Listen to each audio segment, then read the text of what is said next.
Hey Saners, it's been a while. I haven't done a live stream or any kind of video with my face on it since I think the North Melbourne game, round 23. So it's been a couple of months. Final series went by. West Coast won the flag, and obviously a lot of trade news kind of happening now. So a lot of players coming and going from different clubs. A lot of rumours floating around about our players, about players that want to come to us or supposedly want to come to us, and I figured, why not just do a video, especially because of today's big news, today's very, very disappointing news about Dylan Shiel and pretty much picking the one club that everyone said kind of wasn't in the race as of last week. It was supposedly down to primarily Hawthorn, Carlton being the two favourites, and us as kind of a very rough chance. And then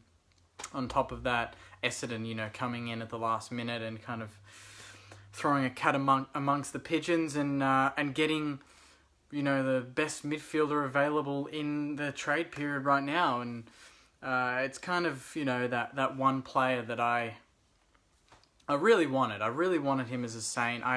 I know a lot of you commented saying, pick 4. It's a good draft this year. Why not just go for that? Oh, he's too expensive. But some of you are probably the same people that complained about, oh, we don't have an A-grade midfielder. We don't have someone that can run up and back and go nuts. We don't have someone that can break the lines, can actually nail a kick and runs all day and is absolute A-grade. He is all of that.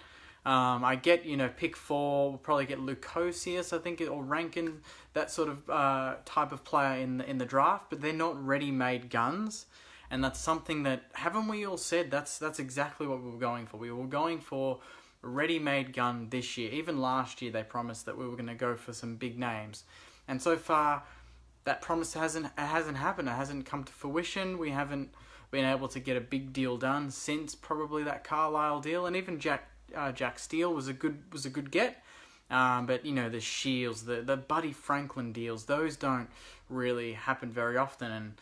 And when we offer pick 4 and what was it, 1.4, 1.5 mil a season, and he still doesn't take it, it kind of puts it into perspective where a lot of these good players want to go. Why Gaff probably didn't want to go to North, why Shield probably didn't want to go to us or anywhere else apart from Essendon. Clearly Essendon he sees as a team that can contend, and he wants to go somewhere where, in the next 2 or 3 years, he's playing finals, he's playing in big games in front of big crowds. And, you're probably not going to get that from the Norths, Carltons and St Kildas, which is disappointing to say, but we've put ourselves in that position where, from our on-field performances, it's going to affect our off-field in the off-season in getting players. Obviously Hanbury's might be a good pickup, and he looks likely that it'll happen. We just got to sort out what we do to get him. Dean Kent from Melbourne is relatively, decently regarded amongst a lot of Melbourne fans that I've spoken to, but, he's been injury prone and his form's good, he's fast, he can play a forward role. We've come out and said that, we're not interested in Townsend from Richmond, which is interesting. I feel like that's a player that we would be interested in. And then, if you flip the coin, Jack Stevens been linked to Geelong, but we've said that he's not going anywhere. Geelong are clearly interested in him. They're interested in anyone at this stage similar to us. And then you hear news of, Collingwood potentially inquiring about Loney and Bruce and what we could get from there. And Brett's just kind of brought that up there. I've heard, potential 2nd and 3rd round picks for the two of them, but I think they're more keen on Loney. And for me, you've got to keep Josh Bruce. I think our lack of forward pressure and our lack of wins in 2018 has a lot to do with him not being there. I've said this on so many videos on this channel, but if you go back and look at a lot of our previous wins and how we've played, he may not have kicked a lot of goals in the games, but in a lot of the highlights, he's just he's been there. He's brought the ball to ground. He's been very good. Lewis, who is this? Looking everywhere except the camera, needs training. Take it easy. It's on my iPhone, so the camera's here, and I'm kind of just looking at the screen, so I can read the comments at the same time. But thank you, Steven Spielberg. Let's go through some of these comments, and let's see. Okay, so we've got a comment, reckon Saints will go hard for Wingard. I think Wingard could be a chance. I think Port Adelaide, they've got Lycett, so they're looking at bringing in some players.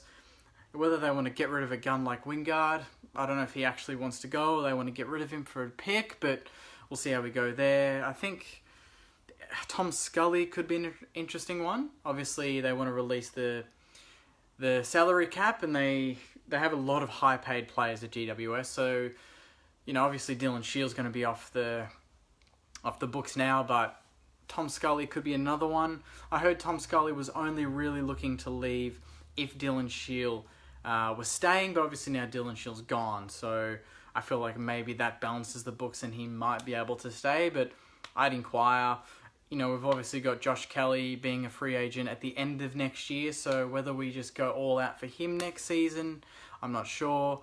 I don't know if we can play for it now. Hickey has obviously been linked very heavily to West Coast. He has met with them from what I've heard. He was in Perth, he has met with them, and I think there's a chance that we will be losing Tom Hickey. So I'm not sure what we want to do with that and what we'll get for him, but Tom Hickey has obviously been up and down, hasn't played consistently for a couple of years, and is looking for a strong, second club. And why wouldn't you go to the Premiers, who have just lost their main ruckman? Obviously, there's Nat Nui's been out, but he'll get a chance until Nat Nui comes back. So there's a lot of different things flying around. I don't know how you guys are feeling. Are you all disappointed about Shiel? I'm very disappointed. I feel like on paper he's a good player. He's a very good player at his best. He's an absolute A-grade top 10 midfielder in the league. He's only 24. But what I wanted him for was to just change the whole environment, change the vibe of the club, and to have, a winner, someone that it's just, we don't really have that player right now that's like, wow, he's so good, and kind of regarded as an A-grade player across the competition. We don't have anyone like that. Some people think Jack Stevens A-grade, some people don't. Some people think Jake Carlisle's A-grade, some people don't. Some people rate Jade Gresham. Well, to be fair, most people rate Jade Gresham. Some people think he's A-grade, and some people think he'll get to A-grade. But at this time, right now, if you look at our list, no one will come out. There's, you wouldn't get every supporter across every team saying that guy's 100% A-grade, like you would with Nick Riewoldt or Lenny Hayes or Brendan Goddard or Montagna. They're in their prime. They could all, be respectfully, labelled A-grade. We don't have anyone like that. Shield does that, and there's, you get like a Dusty, like those sort of blokes can lift a team and get the best out of players that aren't necessarily good. Get the best out of the Savages, the Mav Wellers, maybe bring the best out of Dunstan in the midfield, or Blake Acres, or Jack Billings. Get the best out of these players that we know can deliver, but they haven't yet. So maybe they need that inspiration. But now with him off the table, I'm not entirely sure where we go. We'll get Hanbury, who's, could still be a very good pickup. It's just, it's a bit disappointing, but we've still got pick 4, so we're obviously still in play to use that, or go for Rankin or Lukosius. Both would be very good players, but I don't know if they'd be guns from the get-go, which is kind of why I wanted Shiel. I wanted a gun from the get-go, but we didn't get it. But I just thought I'd post a video, guys, and see what you guys are thinking. It seems to be relatively positive. Jack Steele and will be a beast. I agree there. Sam has said, I don't think Shiel is that good. I just worry we can't land him. Yeah, and we threw everything at him and we didn't. So what does that say about other players if we throw that kind of money? Obviously, Hanbury will be on a fair pay packet. Not really. Pick 4 and 1.4 million, way over, potentially. Gaff has stayed, so he's re-signed. Top 10 midfield of you, bro, but we'll slow down. At his best, I think he's top 10. I didn't say right now he's top 10. Obviously, there's many midfielders that are ahead of him based on their 2018 season, but I think, he's been overshadowed by a lot of other good players at GWS, but, he's going to be teamed with Devon Smith again. He's going to be around Horazio Fantasia. He's going to be around some good players. So he'll turn Essendon's midfield into a very good midfield. I'm just curious as to why Essendon, which is what Kieran has said. Why Essendon? You know, they don't really have that much to give. They don't have a great pick. I think they might have picked 9. I think they're giving pick 9 and potentially a couple of, you know, their early picks next season, future picks. There's no player that I don't think they're trading. For Hanbury, I've heard we're giving up our future second round next year, from what I've heard. So that's actually a bargain. We're not giving really anything up this year. Keep all our picks, not trading any players, from what I've heard. Paddy McCartan, from a lot of the people that I've spoken to, is going to be a Saint next year. Jack Stephen, again, is going to be a Saint. But I think, you know, from right now, the only player that I would say 100% won't be there in 2019 is Tom Hickey. I've also heard, and I don't know how real this is because, you know, there's a lot of rumours, but, you know, Jade Gresham not being entirely happy at St Kilda and potentially keen on a club like Essendon, again, where Shield is. So he's contracted. I think they are negotiating an extension of 2 years, but he's overseas, and that's the same with Jack Loney. They haven't heard back from him yet. So there's going to be a lot of, I guess, you know, nervous supporters out there hoping that we get those players re-signed and we lock them down long term, so that when we get players that, you know, are A grade and can, you know, really beef up the list, they can be complemented with a lot of good players, because, you know, A grade players aren't just going to dominate on their own. They need, you know, solid B and C graders around them to really build a good team, good foundation of a successful finals team. So I think we have a lot of good Bs and Cs. We have the foundation, the concrete, but like I've commented on a few posts lately, we don't have that icing on the cake yet. Sometimes we get it from Jack Stevens, sometimes from Seb Ross, sometimes from Tim Membry and Gresh. But, you know, we don't have that consistent gun like a Tom Mitchell, like a Dylan Shield, like a Dustin Martin, like a Dangerfield, Ablett. Those are the names. They're on a different level, and we need to get some players on that level. Hanbury's a way to get there. He's 28, he's fairly injury prone, hasn't been great for 2 years. But I am one guy that thinks that we can get the best out of him, and if we do, we might see a lot more, you know, on-field success. So getting him isn't just about his on-field performance. I think, you know, he's a premiership player. He's an All-Australian. He's finished top 4 in the Brownlow like 3 or 4 times. You know, polled a lot in the Brownlow, and, you know, he's been part of a Sydney system that's been so successful for so long. So who knows what sort of intelligence and, you know, knowledge he can bring from Sydney to Moorabbin. So we'll have to wait and see.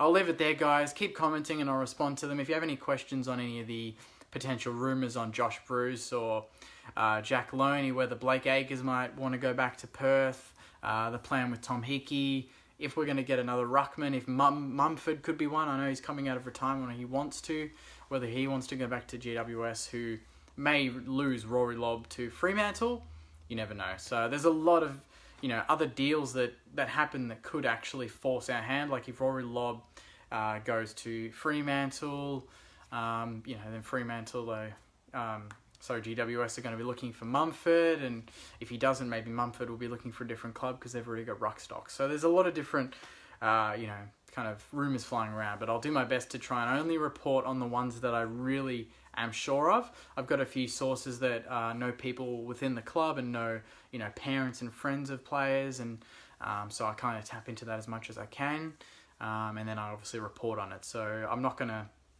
you know, report on random, you know, rumours that I've just heard. Like last night, there was a rumour and people sent it to me that Shield had been confirmed as nominating St Kilda. Imagine if I had posted that on Saints TV. You guys would have lost it. And then today, he nominates Essendon, and, you know, I lose credibility and you guys hate me. So luckily I didn't post that. Anyway, guys, thanks very much. I'll do more of these as the trades kind of happen. If we land players, obviously I'll do this and we'll talk about them. So stay tuned for that. Anyway, thanks for watching. Keep the comments coming and I'll chat to you soon. Catch ya.